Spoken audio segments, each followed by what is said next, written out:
Ready হওয়ার পর দেখি সবাই তখন ব্রেকফাস্টের টাইমে আসে, খুব এসে ব্রেকফাস্ট খায়, আর খুব রাগ উঠতো সবাইকে দেখে। মনপুরা দেখার পর থেকে ছোটবেলা থেকেই তো একটা ইচ্ছা ছিল যে এরকম কোন সিনেমা হলে আমি কাজ করতাম। এরকম যদি হয় যে তুমি কারো বায়োপিকে অভিনয় করার সুযোগ পেয়েছো, কার বায়োপিক করার ইচ্ছা আছে তোমার? এভাবে তো কখনো চিন্তা করে দেখিনি। বাংলাদেশে হতে পারে, বাংলাদেশের বাইরে হতে পারে। জয়াপার বায়োপিকে অভিনয় করার ইচ্ছা আছে। আচ্ছা, তোমার প্রথম সিনেমা হচ্ছে কাজল রেখা। এই সিনেমা দিয়ে তোমার আসলে বড় পর্দায় অভিষেক আমরা জানি। এরকম একটা সিনেমায় যে খুবই ঐতিহ্যবাহী যদি আমরা বলি, এবং সেটা তোমার কস্টিউম থেকে শুরু করে গেট আপ, মেকআপ সবকিছু কিন্তু অনেক টাফ ছিল।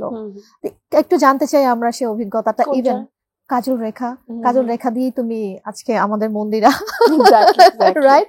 কাজল রেখা এই ওয়ার্ডটা আসলে কিন্তু মন্দিরের একটা ফেস ভেসে আসে যে না, মন্দিরে কাজল রেখায় এই যে গেট আপ, ড্রেস আপের যে বিষয়গুলো ছিল, এই যে অ্যাডজাস্টমেন্টের একটা বিষয় ছিল। তো তুমি যেমন বলছিলে একটু আগে যে তুমি এতদিন সিনেমা করোনি বিকজ অফ তুমি প্রিপেয়ার ছিল না, তো কাজল রেখা দেখে আসলে কি এমন ছিল যেটা দেখে আসলে রাজি হয়ে গিয়েছো তুমি গিয়াসউদ্দিন সেলিমের? ফার্স্ট অফ অল ডিরেক্টর, তার নাম শুনলেই তো যে তার কাজ করব, কারণ মনপুরা দেখার পর থেকে ছোটবেলা থেকেই তো একটা ইচ্ছা ছিল যে এরকম কোন সিনেমা হলে আমি কাজ করতে পারি। তো সেই ডিরেক্টরেরই কাজ। তারপরে হচ্ছে নাম ভূমিকায়, মানে সিনেমার নামেই যেই নাম সেখানে আমার নামেই সিনেমা। তো এটা আসলে নিজেকে আমি ভীষণভাবে লাকি মনে করি যে প্রথম সিনেমা এরকম একজন ডিরেক্টর প্লাস নাম ভূমিকায় কাজ করেছি, এবং যারা আমার কো অ্যাক্টর যত আর্টিস্ট ছিলেন সবাই সিনিয়র, আমি একমাত্র নতুন ছিলাম। তো কাজটা ঠিক মতো হয়েছে, আমি খুবই চেষ্টা করেছি আসলে। আমি পুরাটা আমি জানি আমি 100% করতে পারিনি, কিন্তু আমি আসলে আমার খুব আক্ষেপ লাগছিল যে আর একটু ভালো, তোমাকে একটু আগে যেটা বললাম যে আর একটু ভালো করতে পারতাম, কিন্তু দর্শক আমাকে এত ভালোবাসা দিয়েছে আমার এখন আক্ষেপটা আর হয় না, ভুলে গিয়েছি। একদম। আর করতে আসলে ভীষণ কষ্ট হয়েছে, যেরকম না রাইমার ক্যারেক্টারটাতে আমি অনেক সহজে অ্যাডজাস্ট করতে পেরেছি, ওটাতে আমার একটু টাফ লেগেছে কারণ ওটার ভাষাটা অন্যরকম ছিল, পুরা পরিস্থিতি অন্যরকম ছিল, সারাক্ষণই তার লাইফে স্যাড স্যাড স্যাড একটা মোমেন্ট কাটছে। ছোটবেলা থেকে শাড়ির প্যাটার্ন অন্যরকম ছিল, সারাক্ষণ সে ভোরবেলা 6টা থেকে আমার শাড়ি পরে থাকতে হতো।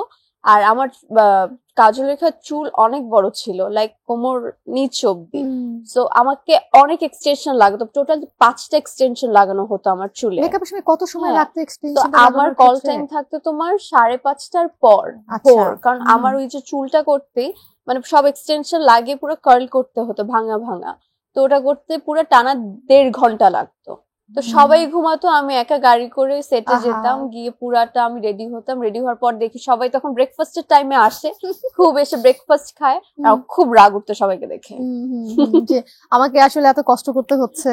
অনেক ডেডিকেশন ছিল আসলে এই কাজটাতে তোমার, কাজল রেখাতে অনেক ডেডিকেশন ছিল দেখি কিন্তু কাজল রেখা আজকে এই মুহূর্তে এই খানটাতে আছে আমাদের মধ্যে। তো একটু জানতে চাই, এই যে সিনেমা করছো, সিনেমা নিয়ে আসলে কি তোমার কোনো প্ল্যান আছে সামনে? আসলে কতদূর যেতে চাও, কিংবা সিনেমায় কি রেগুলার হওয়ার ইচ্ছা আছে নাকি সামনে কাজের সাথে? আমি আসলে সিনেমা নিয়েই থাকতে চাই, টু বি অনেস্ট। অনেকে বলে যে ছোট পর্দায় কাজ করার ইচ্ছা আছে কিনা বা ওটিটিতে। আমার এই মুহূর্তে আসলে ইচ্ছা নেই। আর ওটিটিতে আমার যদি এরকম মনে হয় যে এই ক্যারেক্টারটা আমার একটা ড্রিম ক্যারেক্টার, বা এই ক্যারেক্টারটা আমি এত বছর ধরে চাইছিলাম, বা এরকম কিছু আমি অনেক ভালো করতে পারবো, এরকম যদি কোনো অফার বা ভালো ডিরেক্টর অফার আসে আমি অবশ্যই কাজ করতে ইচ্ছুক। কিন্তু এই মুহূর্তে আমি টানা পুরো সিনেমা নিয়েই থাকতে চাই। আমাকে সবাই বড় পর্দাতেই দেখুক টানা কয়েকটা বছর, আবার চিন্তা ভাবনা করে দেখ, চিন্তা ভাবনা করা যাবে।